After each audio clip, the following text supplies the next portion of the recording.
Mitzrayim v'Suria v'Hatkafa neged Israel. El antisemitismo de la Segunda Guerra Mundial generó un proceso migratorio importante dentro de Europa, y lo que desencadenó la partición de Palestina y la creación del Estado de Israel por parte de la ONU en 1947. Este nuevo reparto no se vio con buenos ojos en los países árabes y se generó una nueva ola de hostilidades en la región que ahora enfrentaba a las potencias árabes contra Israel. Uno de los conflictos sucedidos dentro de esta coyuntura fue la guerra de Yom Kippur, que enfrentó a Egipto y Siria contra Israel, buscando recuperar los territorios perdidos en el conflicto anterior, la Guerra de los 6 días, en el cual un Israel vencedor no solo obtuvo la península del Sinaí y los altos del Golán, sino que además consiguió un cierto prestigio de poderoso e invencible con el apoyo que le había prestado Estados Unidos.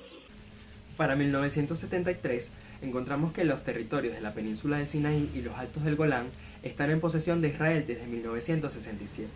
Además, como consecuencia del conflicto anterior, un canal de Suez ubicado en el extremo de la península se encuentra bloqueado, dificultando así el acceso al Océano Índico y estancando las actividades económicas. Es importante tomar en cuenta que el control sobre el canal era un arma estratégica y económica de gran interés porque no solo facilitaba el acceso marítimo al Océano Índico, sino que además la reducción de costos de transporte en las importaciones y un aumento de ingresos importantes por medio del cobro de impuestos al país que lo controle. Desde 1967 hasta los 1970, entre estas dos naciones se libró la llamada Guerra de Desgaste, en la que si bien teóricamente no hubo ganadores porque las demandas de ninguna de los dos países fueron resueltas. Pero esto le otorgó confianza a ambos ejércitos y cierta seguridad en la preponderancia militar de uno sobre el otro. Todo esto sucede en un contexto de Guerra Fría, en un mundo dividido en dos bloques. Uno liderado por Estados Unidos y su política liberal, teniendo gran influencia sobre Israel, y el otro comandado por la Unión Soviética y su política socialista. Después de la Guerra de 6 días y la Guerra de Desgaste, Egipto queda debilitada moral, económica y militarmente. Se empiezan a dar una serie de dificultades internas en el país y se genera un profundo descontento social que motiva en 1970, después de la muerte del presidente en turno Gamal Abdel Nasser, un cambio de sistema de la mano de El Sadat, un nuevo presidente con un pensamiento táctico militar que da un vuelco a la política interna y exterior egipcia. Todos estos cambios lo llevaron a las luchas por la reivindicación del papel de Egipto en los eventos bélicos de 1963. Por ello planificó esta guerra, sabiendo que tendría como aliados a los países árabes debido a las políticas panarabinistas que compartían. Estos, más allá de su alianza con la URSS, tienen una unidad especial entre ellos debido a elementos comunes que los identifican, que pasa a ser un punto clave en este conflicto por la contraposición de las ideas de los bloques de la Guerra Fría, que los impulsará a velar por sus propios intereses, marcado por el antiimperialismo y una política de no alineamiento que no siempre iba de la mano de los intereses soviéticos.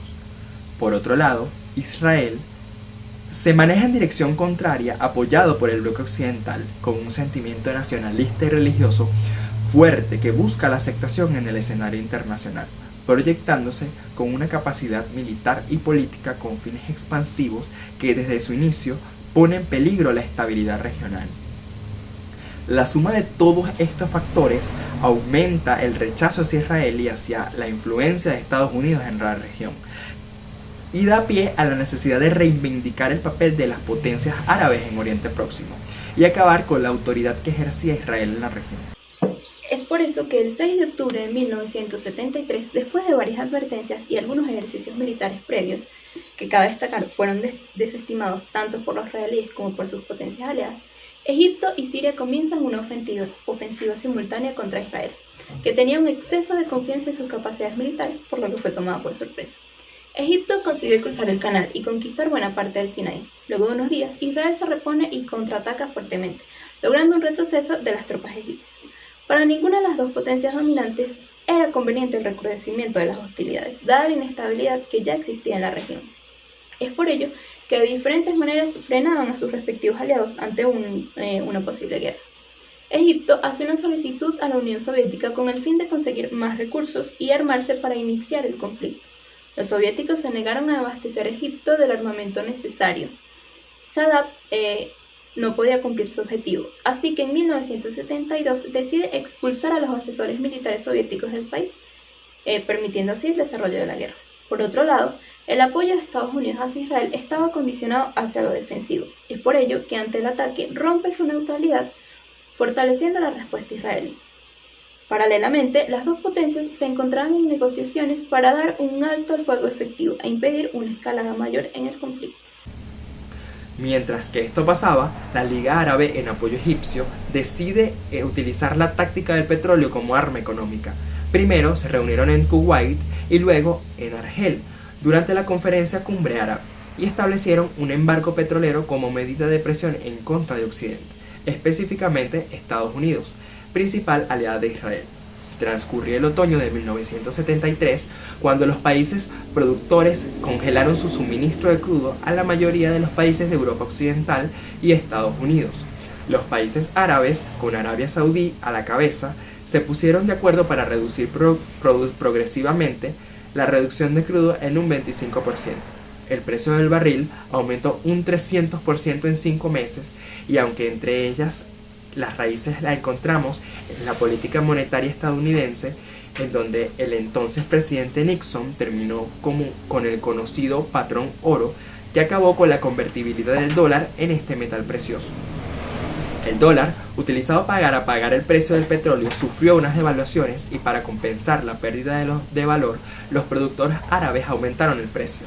Este embargo trae como consecuencia la crisis petrolera de 1973, que marcó un hito histórico a escala mundial, provocando el fenómeno llamado deflación, que afectó directamente a los países europeos y Estados Unidos. Este acontecimiento fue uno de los motivos por el cual Israel se vio obligada a aceptar algunas de las condiciones de paz negociadas en los acuerdos de Camp David en 1978, que fueron las que establecieron la paz entre los dos países. En este, Israel le devuelve la península del Sinaí a Egipto a cambio del reconocimiento del Estado de Israel. Cabe destacar, los altos del Golán que pertenecían a Siria nunca se devolvieron.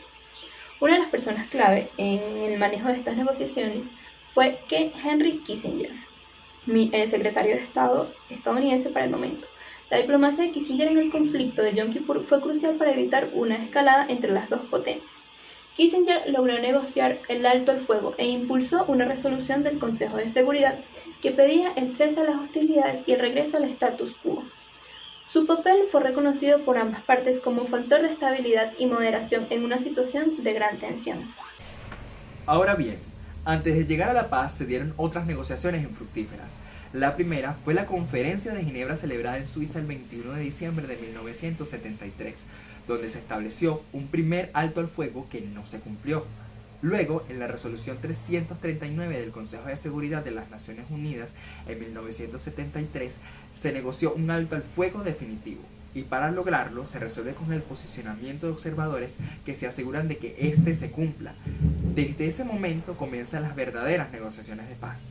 Para 1978, cuando finaliza el conflicto, nos encontramos con que la península del Sinaí volvió a Egipto progresivamente, como consecuencia de su desempeño en la guerra y gracias a las negociaciones hechas por Saddam. Luego de unos años, el canal de Suez fue reabierto, en cuanto a Israel conservó los territorios de los Altos del Golán y se posicionó y consolidó su hegemonía en Oriente Próximo. En cuanto a las dos grandes ejes, las potencias árabes restituyeron su preponderancia en la región y Egipto se acercó a Estados Unidos para abrir su economía a inversiones extranjeras, con una nueva política de puertas abiertas.